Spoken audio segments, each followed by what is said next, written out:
thank you. I just wanted to say hello and have a chance to introduce our wonderful speaker.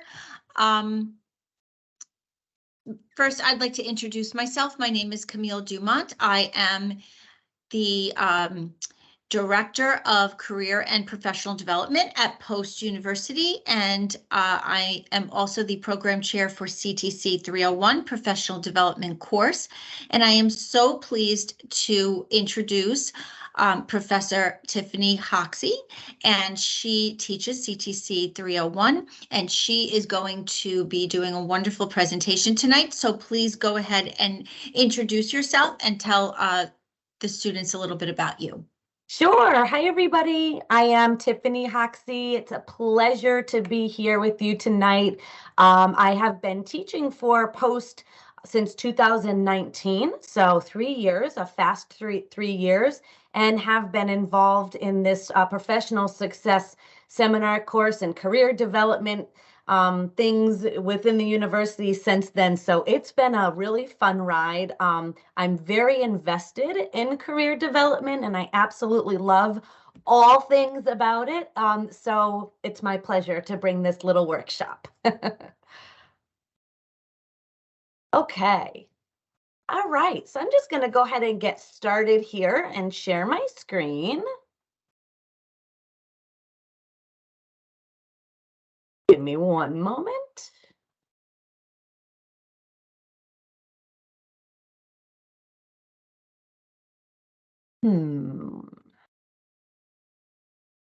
Let's see. Can you all, I'm going to open it now. Can you see the PowerPoint, Camille?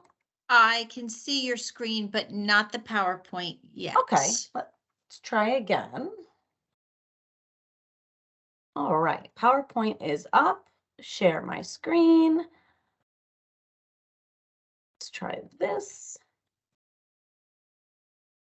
Okay, what about now? I see it now. Perfect. Fantastic. Okay.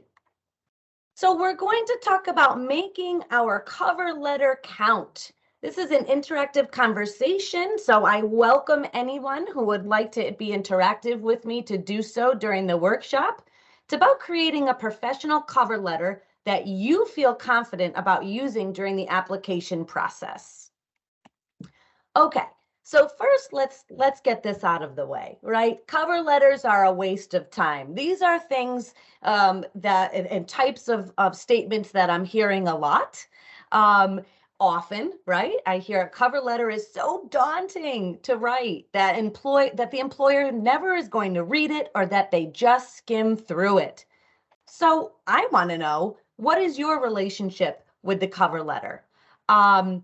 We have a great article to go into next. If anybody would like to talk about that, feel free. You can also write in the chat if you'd like to. But I have a lot of students and peers and colleagues that have either love it or hate it. I don't know if there's anyone in between, but so what is your relationship with the cover letter? I'm going to back out and go into a article here. All right.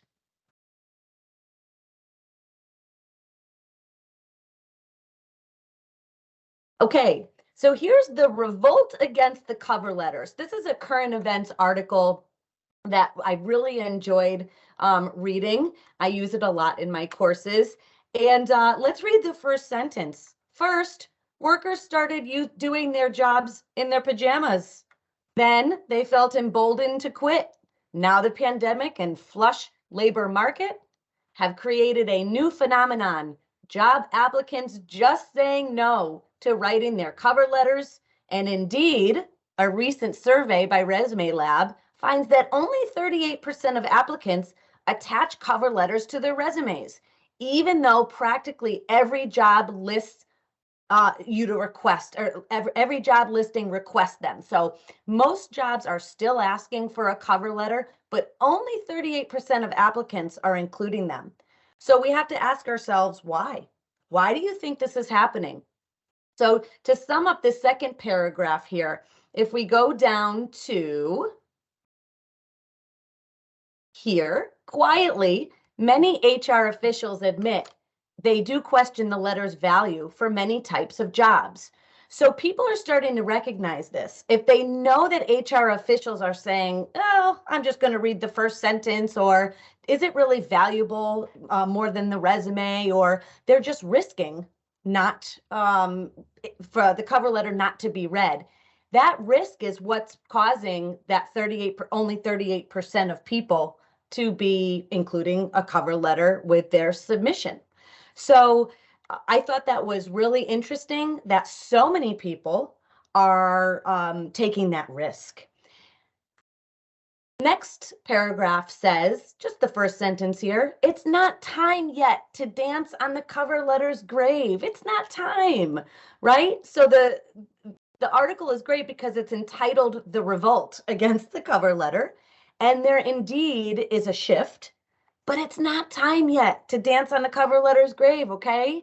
The surveys show that roughly half of recruiters still ask for them, even though a quarter read them. So that's important. So you might be saying to yourself, well, I mean, if only 1/4 of recruiters and HR professionals are reading them, is it really still something that I should be adding? And the answer to that is yes. The answer to that is yes. It's not quite time to take that risk.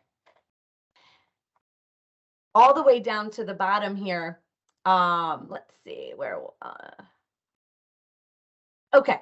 Other experts right here. Other experts say that a cover letter paragraph is a good place to frame unexpected information, such as I'm an astrophysicist, keen to work in finance. Links to LinkedIn and a bio can also seal the deal.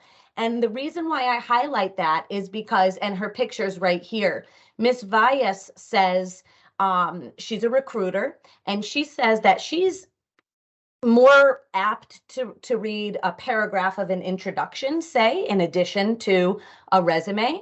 And what she looks for is someone who frames unexpected information.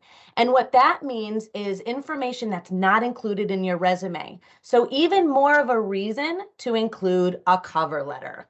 So this is a great article that you want to go ahead and copy the link if you'd like. We can put it in the chat or send it in a follow-up email.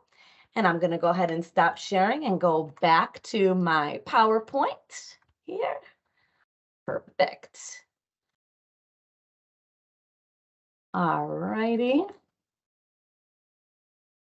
Okay. So where are we now? Well, guess what? It is true, right? We talked about this. The cover letter is still relevant and important to your career development process. Over here, remember that if you include a cover letter, this is the very first thing a potential employer is going to read. It should be engaging. It should be connecting. And connecting you to the organization and the actual position is very important.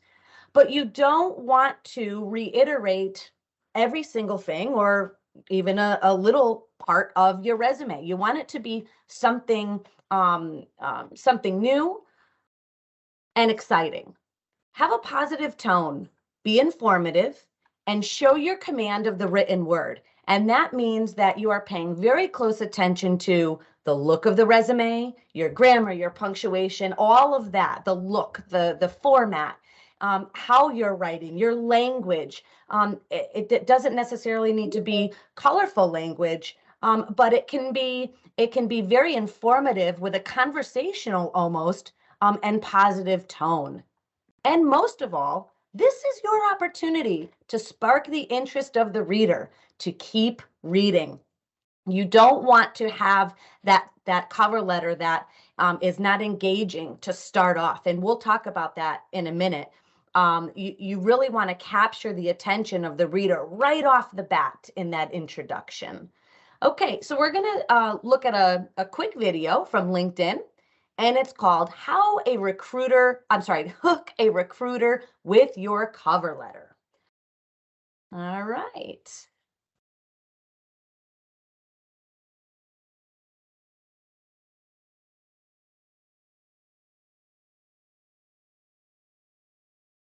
And sharing out. Perfect. I'm going to play, and if the sound is not working properly, just let me know. Okay, so it's time to create a cover letter. Now, many of you have probably heard that recruiters don't read cover letters. That's not technically true. Recruiters do open the cover letter when you send it to them, but 9 times out of 10, when they read the first sentence or two, they cringe, they close it, and they don't finish. Why is that? Well, people make the common mistake of repurposing the content in their resume and putting it into the cover letter. They say, as seen in my resume, you'll find that I have this experience, that experience, and you talk all about yourself. That's not what the cover letter is for. If you want to build a fantastic cover letter that gets a recruiter's attention, you don't talk about you, you talk about them. What do I mean? Well, a company wants to hire a business of one, an employee who really understands them, who gets them, who they can see as part of their tribe. So how do you do that? How do you convey that to the recruiter? Well, you do it by telling a story. But I'm sure you're wondering, well, what story should I tell? Well, you have a lot of stories that you can tell. These stories should be around how you feel connected to the company and what it does. You know, they have a unique product and service. They approach their business differently. You know that because you've done your homework on them. Your job is to explain to them how you've come to understand that, how you appreciate what they do and why it's different, better, faster, cheaper, whatever it is that draws you to the organization. By doing that, you're going to show them that you get them, that you should be part of their tribe. And this is going to inspire them to want to go over and check out your resume. Again, the most important thing in the cover letter is for you to build a bond between you. It's a bridge between you and the organization. They need to see you in the role. And to do that, they have to trust you and have confidence that you really understand them. Okay. Excellent. Okay, just sharing back to our PowerPoint here. So what do you do if there's a company that you really one wanna moment, work for, guys. and you want to be able to reach out and Here we go. Okay. Oops, I apologize. That is the cover letter or the article. Okay. Just making sure we're seeing the PowerPoint right now. All right. So we talked about how to hook a recruiter in with your cover letter. And I loved how she was talking about a bridge. It's really a bridge. Your cover letter is connecting you to the organization. It's very important that you do your homework ahead of time. You know their mission, you know their vision and their values, what they stand for, and your alignment of you to that mission, vision, and values is what can shape your cover letter. Now, those things are not going to be in your resume. Think about the difference. It's a very, very clear difference, okay? Resume is all about you, and you're showcasing your personal brand. A cover letter is building that bridge between you and the organization. So just moving on to here, we're going to talk about creating your cover letter. Now that we know the purpose of it, what are the elements? What do I need in order to make my document stand out for my competitors? Ooh, that might not be something you think about. Standard cover letters are all over the internet. A lot of people probably just pick the first template they find on Google. But there is a way that you can make yourself stand out from the people that are applying for the same position that you are. Okay, so here's the first thing we talk about is setting up your cover letter. I appeal. You want to consider I appeal. Do you like my nice eye here? When creating professional documents. Okay, so these are headings from the templates that I actually use in CTC 301. Okay, so if you look here, what's the first thing? I streamlined the headings. So in a cover letter, you have your name big and bold. You have your address, including the city, state, and zip on line 2. You have that LinkedIn profile link. Ooh, very important. It's such a great marketing tool for yourself. A potential employer can get to know you prior to an interview by visiting your LinkedIn page. How amazing is that? Definitely include it on your documents. And then on line 4, we have your phone number and your email. Now, right here, your resume, you can do the same thing. And chances are your competitors are not doing that. They are going to have two different templates. Their formatting will be different. And I just find that if you streamline headings, it can help the employer remember your name and also create eye appeal. Okay. The next thing is setting up where it's going. So clean, clear, professional template is very important. And this does that. So I inserted a line here, then one line space and the date, one line space, and you have the name of the organization, a department if applicable, the address, city, state, zip, 4 lines, one line space, and then you do a greeting. Okay. Next, let's talk about the format. There's 3 basic parts in a cover letter. It's the introduction, the body, and the closing. In the introduction, okay, it states the position you're applying for, how you heard about the position, and why you are interested in the position. Here's the fun part, the why. This goes back to everything we spoke about earlier in the workshop, but also in the video. This is your opportunity to connect your personal mission and vision to that of the company, okay? You can add an additional option is to mention that your, personal mission and vision aligns with that of the organization. And that's exactly what to do. If someone referred you for the position, mention their name. The goal is to hook the employer and motivate them to want to review your resume and invite you for the interview. You might be saying to yourself, boy, how many sentences should that be? I would say about 4. I would say about 3 to 4. Okay. Body. The meat and potatoes, okay, of your cover letter. This could be 1 to 2 paragraphs.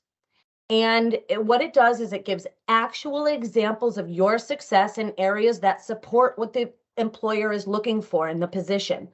So what do you need to do this? You need the job description to help you with keywords. Okay. So you want to have that available as you're writing your body. Match your qualifications to what the employer is looking for. And by the way, guys, if you're finding during this process that, ooh, I'm really not able to match a lot of my qualifications, then that's an indication that maybe you should reassess if you should be applying for the position. It might not be something that you should be applying for, and that's okay. But during this process, you can certainly answer those types of questions. So add in keywords from the job description to help. For instance, post-university is looking for a passionate, goal-oriented, and dependable team member to add to the department. Okay, that's what you would write because you know that's what they're looking for from the job description.